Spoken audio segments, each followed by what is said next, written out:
And yan. So I just wanted to start this time by welcoming you to the Skypleship quarter two meeting. So I hope you guys are are excited to hear and to listen to what the Lord will teach to all of us. So I just wanted to ask a question, and I want you guys to be engaged and participative as possible. So you would be using your chat boxes from time to time. So my name is Mo, and I am your servant from the Skypleship. And ang first question ko lang po that I wanted to ask all of you is, when you hear the word new normal, when you hear the word new normal, what enters your mind? So what enters your mind when you hear the word new normal? So can you chat it po in our chat box? When you hear the word new normal, ano po ang naririnig po ninyo? Or ano po yung pumapasok in your mind when you hear the word new normal? So can I see answers here? COVID, adjustments, ayan. Mask, face shield, virtual meeting, abnormal, work from home, new adaptation. Oh, wow. You see, ang gagaling, no? New standards. Ang ganda ng mga sagot nyo. And it's wonderful. No? So, just like your answer, 2020 got us all embracing this thing called new normal. And whenever we hear this phrase, the things that usually enters our mind are the following items, no? For some of us, we associate the new normal to COVID, right? So COVID as pandemic. And to some, like the answers that I've read from the chat box natin, people do associate new normal in face shields and face mask. And for other of you, sinasabi nyo nga, no, long patience because there's a lot of social distancing that is happening around us. And what's so funny, if I'm gonna read all of your answers here, one of the siguro paulit-ulit na narinig ko na sagot dito is this. For majority of you, no, um, everything is now online, 'di ba? For majority of people, we associate the new normal to the virtual meetings like classes natin, yung mga students, it became online classes. For people who works, there's a lot of online business meetings. Or for some people who attends conferences like our IDC, it became an online conference. And even to people in sales, it became online selling. So this became a trend and this became a new normal. However, what used to be a new normal or a unique way of meeting people, the virtual meeting suddenly becomes a new normal to a lot of people. And for us here in Skypleship, this new normal or this virtual meeting is not something really new to us because this is our normal even before pandemic. And this makes you special. And this makes you and me important and relevant today. So, how relevant and how important is our role, is your role as a Skypleship leader or as a Skypleship member today? As part of this Skypleship community that we are part of with, you play a very important and relevant role. Given the situation that we are in, people are no longer meeting physically. So ito po, yung mga ganitong meetings that we used to see before COVID or pre-pandemic, bawal na po yan. Wala na pong ganyan.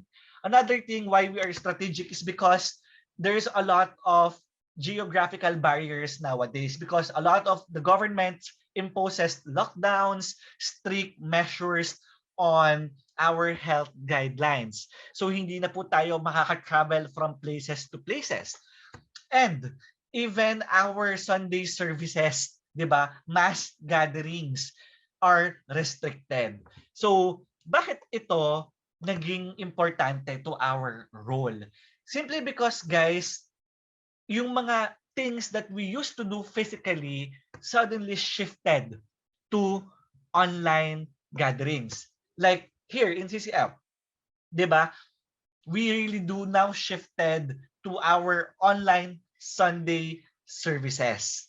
And hindi lang po yung Sunday services natin yung nag-shift online.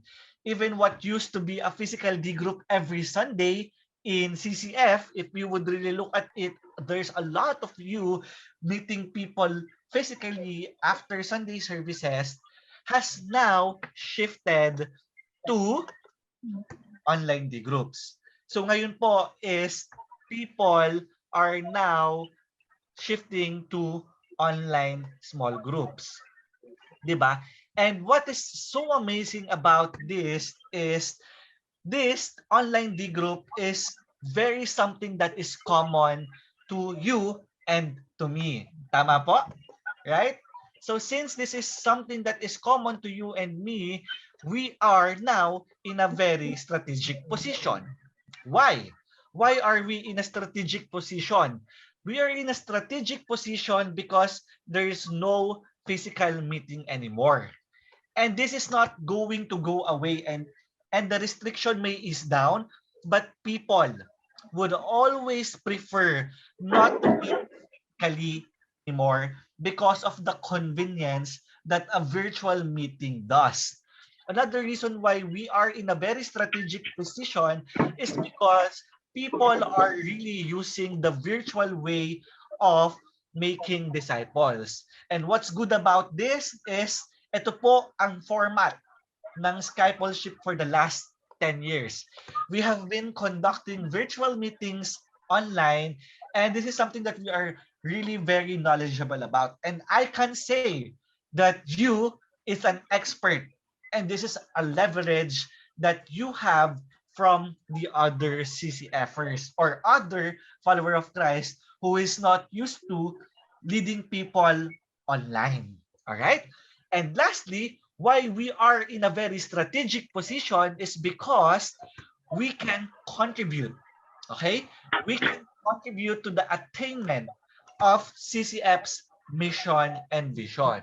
And ano nga ba yung CCF's mission and vision? So dapat by now, you know this by heart because CCF's mission and vision is this. Our mission is to honor God and to make Christ committed followers who will make Christ committed followers. And our vision is to see a movement of millions committed followers of the Lord Jesus Christ meeting in small group, transforming lives, families, communities, and nations for the glory of God. Again, I told you that this is why we are in a very strategic position because Skypleship can make this vision and mission happen since everyone has shifted online. And you know how blessed we are for us to contribute, no, para makita nyo how we can contribute to the mission and vision. We're not talking about we're not talking about thousands lang eh. The vision is to see a million of people whom we can escort to Christ saving knowledge and be part of a small group. Guys, did you know that there are about 180,000 people who watches our online worship service every Sunday in our Facebook account and in our YouTube account. So there are about 180,000 people. Imagine, try to imagine if we're gonna take the 30% out of that 180,000 and yung 30% na yun, let's assume that these are not yet a follower of Christ. How many people is that? So there is roughly around 54,000 souls whom we can point to Christ, saving knowledge, and put in a small group and groom them to become a discipler. 54,000 people. And this is just average weekly. So it can go up, di ba? More. And that 54,000, the 30% of 180,000, we have a responsibility to catch these people. And that is such a great harvest. And these people is not just located here in Philippines. These are people watching globally. And isn't it exciting to be part of that great harvest na tayo in the Skypleship community will be part of with. And you know, if you made a decision, if you choose to, oy, sige mo, 180,000. O sige, let's have a faith number. The faith number is the 54,000. The 54,000, we will catch them. We will put them, we will disciple them. You know, guys, if you choose to be part of this great harvest, do you know what reward and blessing awaits on you? Definitely, yes. There is a blessing if you will say yes to the Great Commission. 'Di ba? Again, the Great Commission is go therefore and make disciple of all the nations, baptizing them in the name of the Father and of the Son and the Holy Spirit, teaching them to follow all that I commanded you. And behold, I am with you always to the very end or to the end of the age. You see, folks, yung 54,000 na fini-faith goal natin, if you will just be aggressive, if you will just be proactive, engage, 'di ba, on pursuing these people, these are souls that the Lord entrusted to us. The blessing of making disciples and obeying what God has commanded us to do is He will be with us. I am with you always to the end of age. And that's what the verse tells us if we go and make disciples. If we obey God, if we follow His ways, God is with you. God will be with you, not just today, but to the end of the age. He will be with you always. And again, if God is with you, who will be against you, right? And whenever we are near God, and whenever we come close to God, or we are at a close proximity with God, what happens? Matthew 11:28 tells us, "Come to me, all of you who are weary and burdened, and I will give you rest." If we come to Christ, if we come to God, He will give us rest. So if God is with us, what do we get? We get rest. Rest is not absence of problems, but rest is the assurance that God is with you, that you can overcome, that you are victorious in the presence, in the midst of problem. And you see, folks, how problematic the world is right now. Just in your life, I know some of you is struggling a lot of things, but if you do God's will, if you prioritize God, He will come to you. If you come to God, He will give you rest. And that is if we come to Christ by making disciples. So by making disciples, by teaching people to obey all Jesus commanded us to do, God will be pleased with you. And God is with you. And He will be with you even to the end of age. And even though there are challenges that is gonna come along your way, God will give you still rest amidst of that. Do you want that? Do you want that kind of blessing? Do you want that kind of blessing wherein kahit may problema, you would be rested as long as you obey God, as long as you follow God on His command to make disciples? Again, guys, I just wanted to let you know that because of these things that is happening, you are a Skypleship leader, you know all of this. Having said this blessing in making disciples, I just want to tell you na you are important. You are important because even though there are a lot of things that are developing as a church, you play a very important role in making our vision that is anchored to the Bible come to pass. 'Di ba? However, because of the things that has been happening around us, we would like to share some facts that will allow us to pivot or to change direction as far as discipleship is concerned. Because meron po tayong problema. Meron po tayong problema. So let me give you a background of the reality na meron kay Skypleship. You guys are expert right now. Okay? You know what virtual D group is, and that's not a question anymore. You are meeting your members regularly on a weekly basis, I must say, which is not bad. And you have a lot of members in your Skypleship group who has been part of your journey for more than 3 years. Diba? However, there are still a lot of people out there waiting to be discipled, but they are not yet placed in a small group. And in all of this reality that I mentioned to you, can we really harvest? Can we really great or catch that great harvest na inintrust ng Lord? Are we doing enough to catch that great harvest? Sadly, hindi. We are missing out the main thing. Diba? The problem is we really have a problem and some of us is blinded. We cannot see the problem. And again, as a Skypleship leader, the problem is this. This is our problem. Majority in CCF is not yet leading a small group. Okay? Majority in CCF is not leading his or her own small group. Yet, our battle cry for the past few years is every member a discipler. Diba? So if every member a discipler is our battle cry, how many disciplers should there be in our D group? How many discipler? That should be 100%, right? Kasi sinabi every member a discipler. So that should be 100%, right? So I just want to ask you some questions right now. And I want you to answer me, kausapin nyo ako in our chat box. So you are all in a D group, right? Can I see a thumbs up?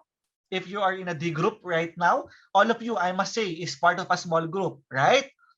Okay, I'm seeing your thumbs up. So in your D group, how many members do you have? How many members? Kunwari, if you're not yet leading a small group in your upline, or if you're leading a small group in your downline, ilan kayo sa small group nyo? How many are you? Ayan, so for some, 10, yung iba 30 daw. Wow, ang galing. Praise God. No, you have 30 members all in all. We have 7, 8, 12. Amazing. Okay? So those are the members that we have. And from those members na nilalagay nyo in your number, I wanted to know how many are leading their own small group. Ilan naman ngayon yung nagli-lead ng small group out of the members that you have? Again, there's no condemnation here. There's no right or wrong answer here. Ayan. So, ang galing. Yung isa, 3 out of 7. Yung iba naman is, ilan? O, 2 lang daw yung nagli-lead. O, yung iba naman is 5 yung nagli-lead. Yung iba is 3 out of ano. So, you see, if we are really every member a discipler, then dapat 100% or at least 80% yung nag-lead ng small group.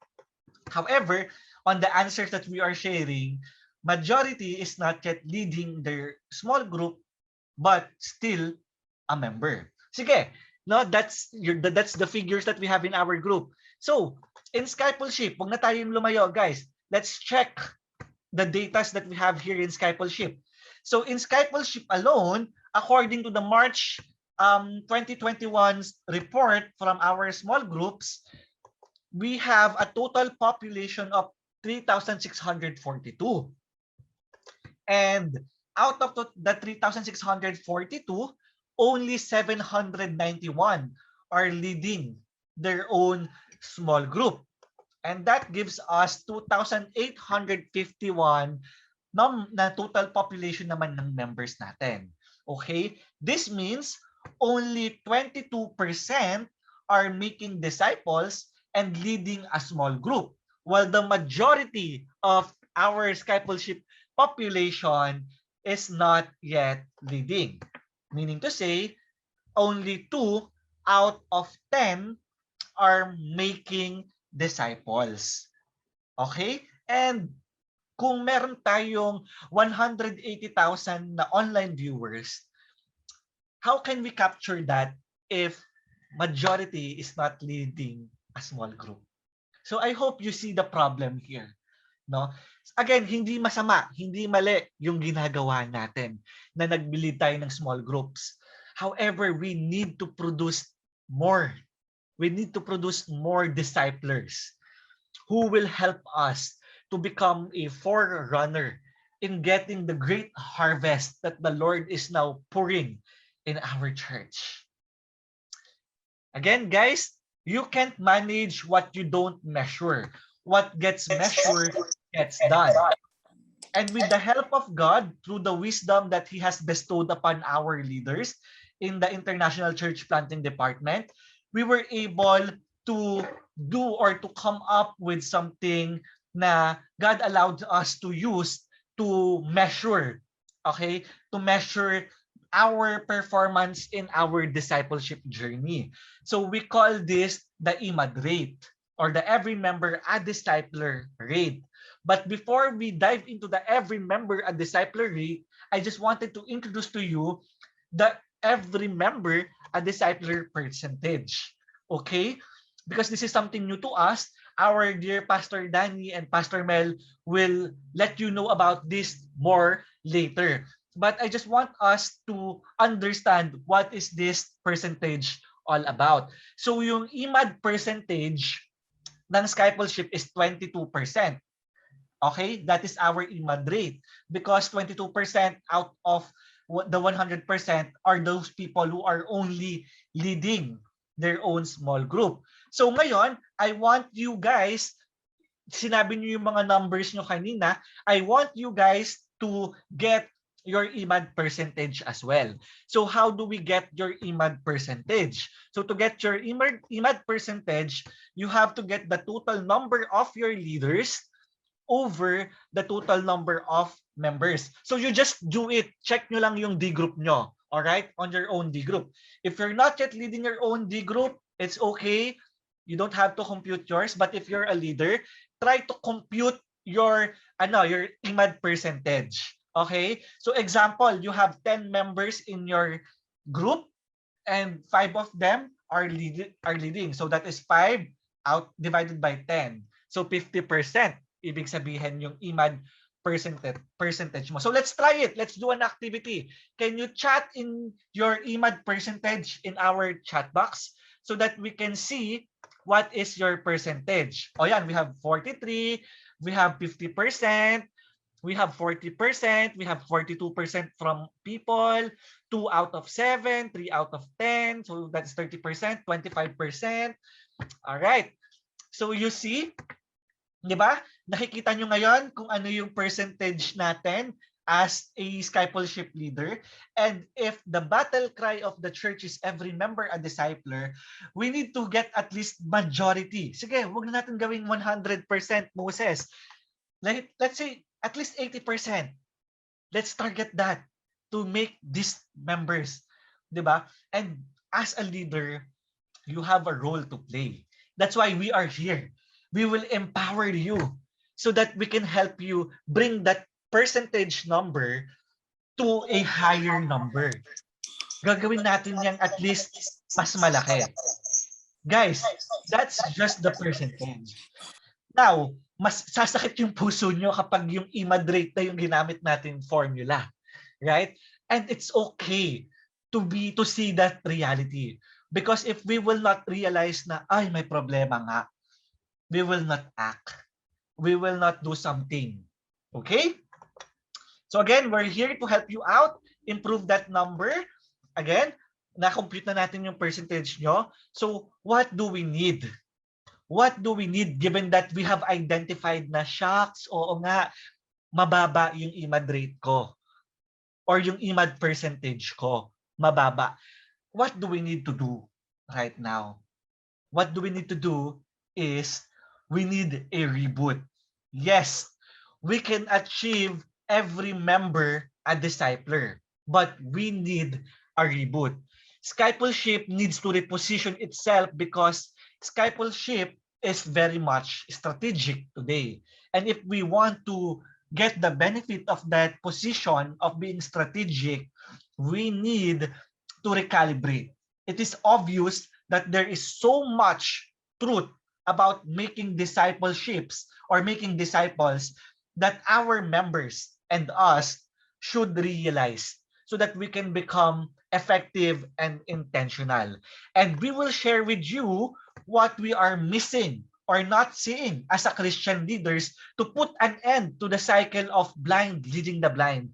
We will help you realize God's purpose for you and for His church through being an online discipler. And with that, I would like to present to you our Skypleship blueprint.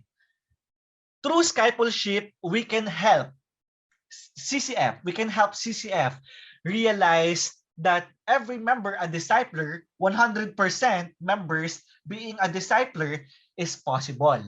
How?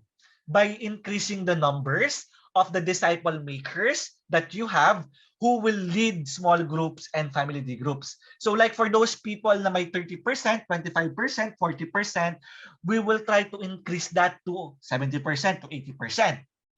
We will intentionally help you increase that number by engaging your members to see the benefits of being a disciple through the intentional discipleship program and through other leadership programs that we have prepared for all of you.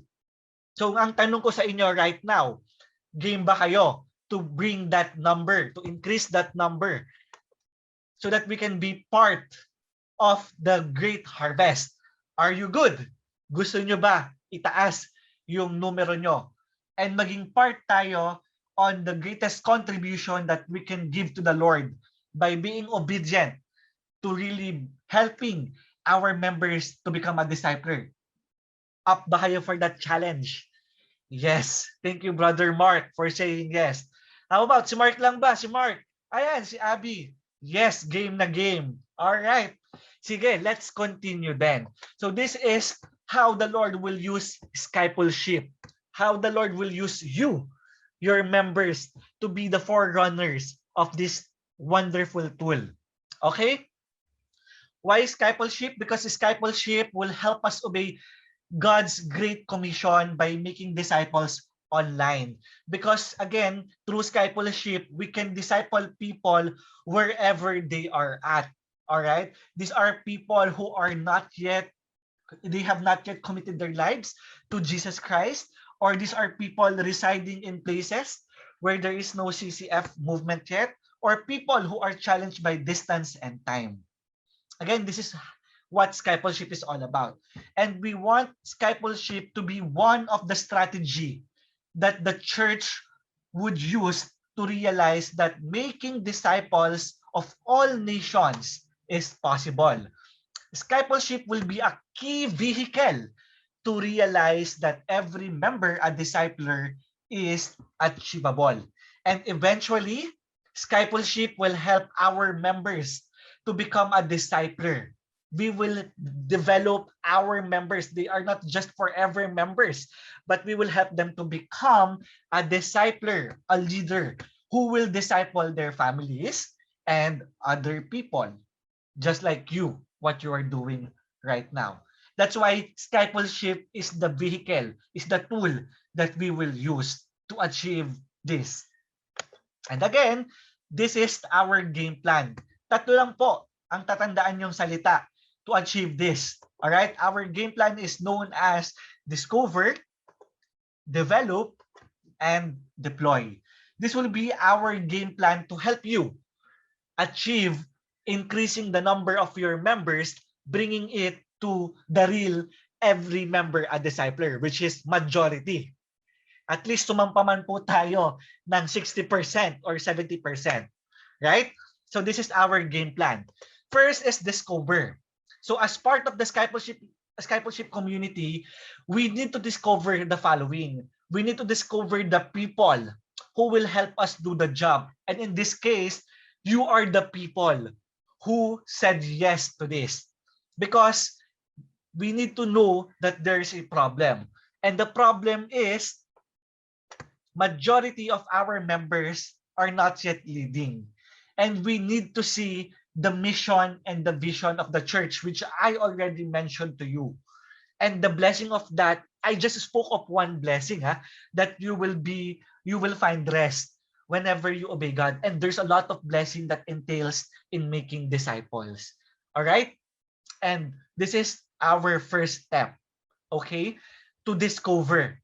To discover the people, to discover the problem, to discover the mission and the vision and the benefits, and to discover the one thing of Christianity. And that one thing will be discussed today by our dear pastor, Pastor Danny Perez. Okay? So that's our game plan to discover these things.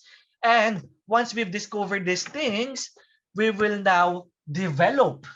We will help you. We will equip you. We will coach you to become a Skypleship champion. Hindi po namin kayo pababayaan after this training. Okay? We will provide you leadership trainings that is essential in making your discipleship journey effective and intentional as possible so that we can achieve the IMAD na at least majority of our members are leading. So what are these trainings that we will help you na ma-develop po? One is the wanting of Christianity, the wanting Christ-likeness, the intentional discipleship online training, and the family discipleship po na gagawin po ni Pastor Mel naman sa atin. So these are the trainings that we would be teaching you guys. Hindi po namin kayo iiwanan sa ere na bahala ka na dyan. Alright? We will walk hand in hand to develop you, to equip you, to coach you. Okay? And once nakapagpunta po natin, nagawa na natin to, the end goal is to deploy. We would be deploying you. We would be deploying you to also run this on your own downline. We would be deploying you to help us run this Discover training to other Skypleship communities natin na naka-miss out nitong wonderful event na to, no? So we would be deploying you to a lot of roles and responsibilities so that you can help us achieve that every member a discipler and help us achieve to get that great harvest into our basket. And that is our game plan.